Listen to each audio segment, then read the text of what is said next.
Hello dear students, H B online classes स्वागत है। Chhattisgarh board CG board exam 2022-23 के लिए इम्पोर्टेंट क्वेश्चन का संग्रह है दोस्तों। लेखा शास्त्र अकाउंट का कक्षा 12वीं का तीनों सेट ए बी सी में है और तीनों का सॉल्यूशन भी है दोस्तों इसमें। तो इस बार किस प्रकार से प्रश्न आने हैं उसके लिए बहुत ही महत्वपूर्ण क्वेश्चन का एक संग्रह बनाया गया है। आप लोग को इसमें से कम 40 से 50 नंबर का क्वेश्चन आने हैं। तो इस इतने नंबर से आप लोग अच्छा मार्क्स पा सकते हैं। इसमें 20 नंबर का प्रैक्टिकल प्रोजेक्ट पेपर हुआ होगा, ठीक है, और इसमें 80 नंबर का आपका लिखित परीक्षा होगा। तो आइए देखते हैं। इसमें मैं एक्सप्लेन नहीं कर पाऊँगा क्योंकि मेरा जो सब्जेक्ट है वो मैथमेटिक्स, साइंस, केमिस्ट्री का है। तो इसको क्वेश्चन आंसर देखने के लिए, यानी किस प्रकार से प्रश्न आना है उसको दिखाने के लिए ये वीडियो बनाया गया है। तो देख लीजिए। साझेदारी फर्मों तथा कंपनियों के लिए लेखांकन, तो ये ऑप्शन वाला है। साझेदारों के चालू खाते का शेष हमेशा होगा, तो इसमें आएगा दोनों में से कोई भी। ऋण पत्रधारी कंपनी के होते हैं, तो इसका आंसर आएगा लेनदार। साझेदारों के आहरण पर ब्याज को लाभ हानि नियोजन खाते के किस पक्ष में लिखा जाता है, तो जमा के। अधिकृत पूंजी का उल्लेख किस प्रपत्र में होता है, तो पार्षद सीमा नियम में। पूंजी खाता किसका अंतिम शेष प्रतिवर्ष बदलता रहता है, उसे क्या कहते हैं, परिवर्तनशील पूंजी।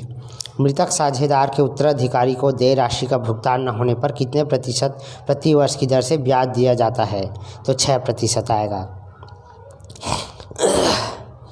नए साझेदार के फर्म में क्या अधिकार होते हैं, कोई दो लिखिए।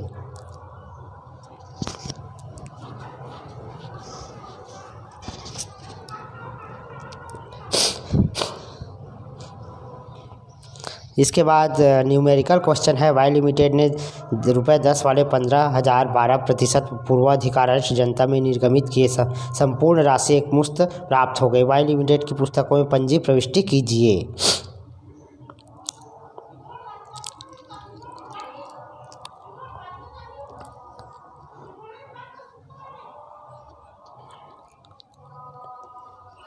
इसके बाद है क्वेश्चन 9।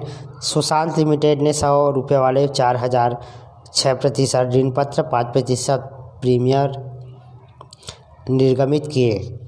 संपूर्ण राशि आवेदन के साथ दे थी। आवश्यक पंजी प्रविष्टि कीजिए।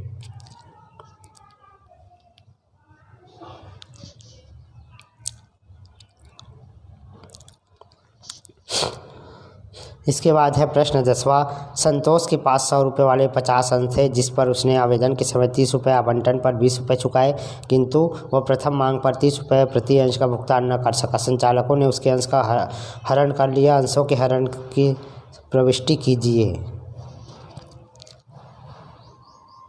तो अकाउंट वाले स्टूडेंट्स इसको पढ़े होंगे अच्छे से, है ना। तो जिस प्रकार से इसमें प्रश्न आपको दिया जा रहा है उसको नोट कर ले कॉपी में दोस्तों, है ना, और उसको अच्छे से स्टडी कीजिए।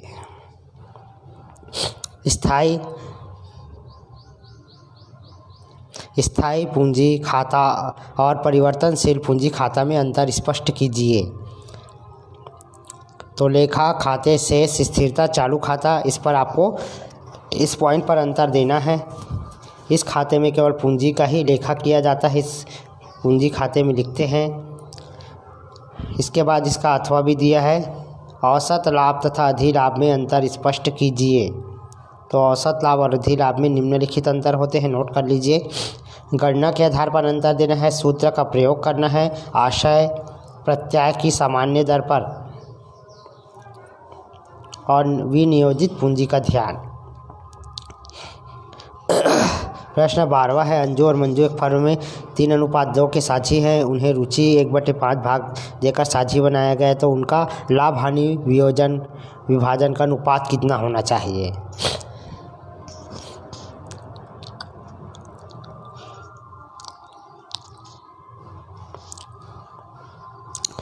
अथवा एक फर्म का औसत शुद्ध लाभ 68,000 प्रतिवर्ष व्यवसाय में विनियोजित पूंजी 3,50,000 रुपये है। तो इसको सॉल्व करना है दोस्तों, देख लीजिए।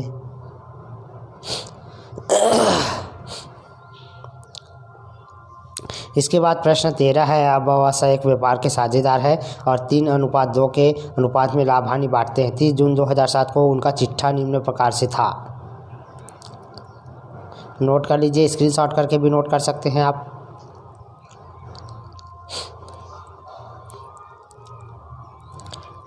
उपर्युक्त विवरण से पुनर्मूल्यांकन खाता एवं पूंजी खाता बनाइए। इंग्लिश मीडियम वाले स्टूडेंट्स भी इसको सॉल्व कर सकते हैं, क्योंकि बड़ी इसमें इंग्लिश में ही सॉल्व किया गया है।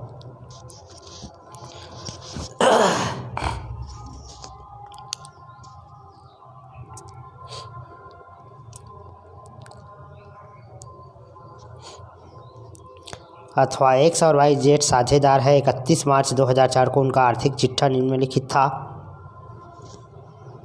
पहले सवाल को देख लीजिए।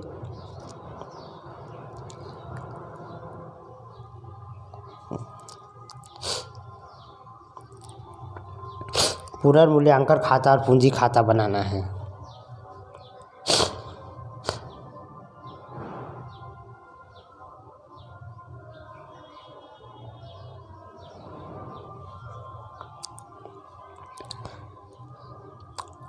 फाइन आर्ट लिमिटेड ने ₹10 प्रति अंश 10,000 अंश जनता को निर्गमित किए, जिनको ₹4 आवेदन पर ₹3 आवंटन एवं ₹3 प्रथम और अंतिम मांग दे पर सभी राशियां प्राप्त कर ली गई। कंपनी की पुस्तकों में पंजी प्रविष्टि कीजिए।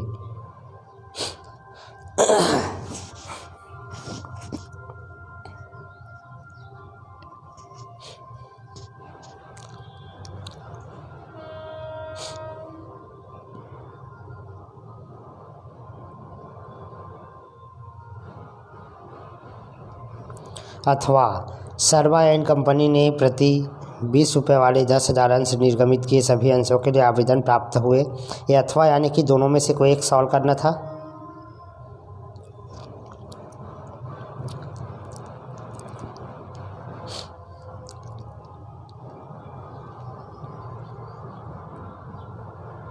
प्रश्न 15, दिव्यांश और दिव्यांश एक फर्म में 1:1 के साझेदार थे। उसका चिट्ठा 31 मार्च 2022 को इस प्रकार था।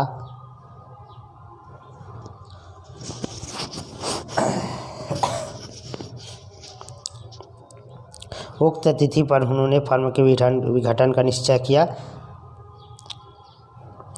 इसके अथवा में भी है, उपर्युक्त प्रश्न के व्यवहार पर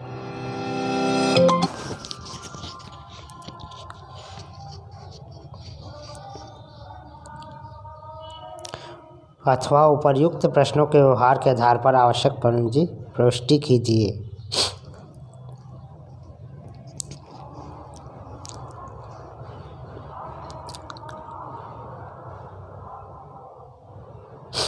प्रश्न 16 है, एक कंपनी ने 10 वाले 10,000 अंश निर्गमित किए। और नोट कर लीजिए क्वेश्चन को।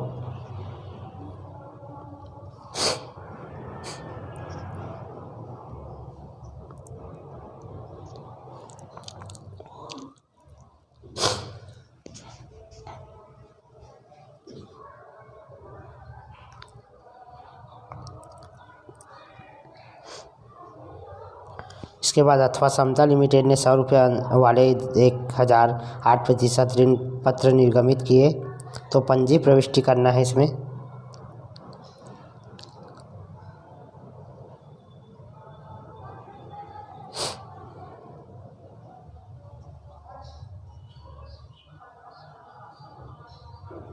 सत्रह है, XYZ कंपनी एक साझेदार था की मृत्यु हो गई तथा उसके निष्पादक को दे रकम ₹1,50,000 थी।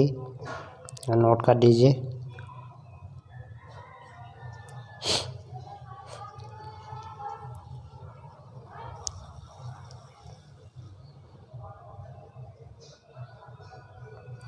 इसके अथवा में है, एक फर्म में साझेदार है जो 3:1 में लाभ हानि बांटते हैं। क्वेश्चन देखना आपको मेन है दोस्तों। क्वेश्चन को आप नोट कर लीजिए और इस क्वेश्चन को अच्छे से आपको रटना है।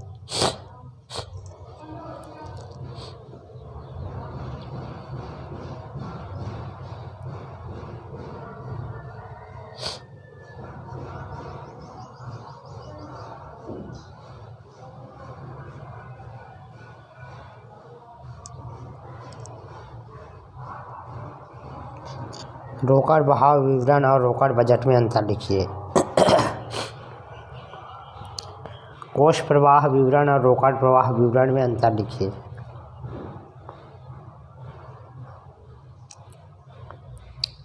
निम्नलिखित सूचना से चालू अनुपात की गणना कीजिए।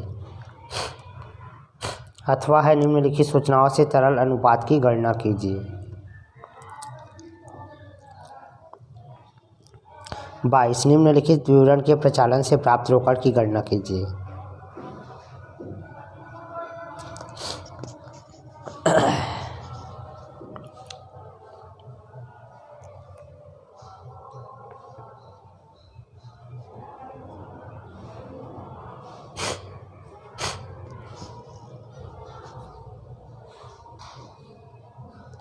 प्रश्न 23 है, वित्तीय विवरणों के विश्लेषण का महत्व बताइए। इसके अथवा में है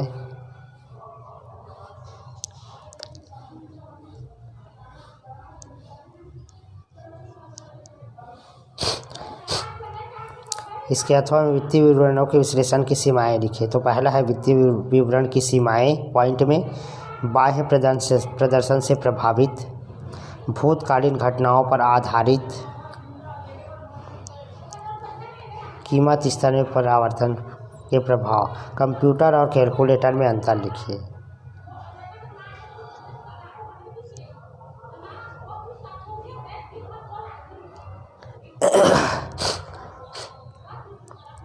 खंड सा है। प्रश्न 18, 19, 20, 21, 22 तक में ऑप्शन था, ये दोनों में से कोई एक बनाना था दोस्तों।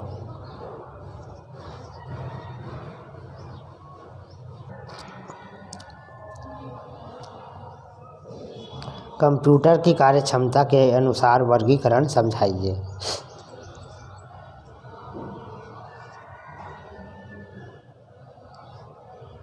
इसके बाद है कंप्यूटरीकृत लेखांकन प्रणाली के लाभ लिखिए।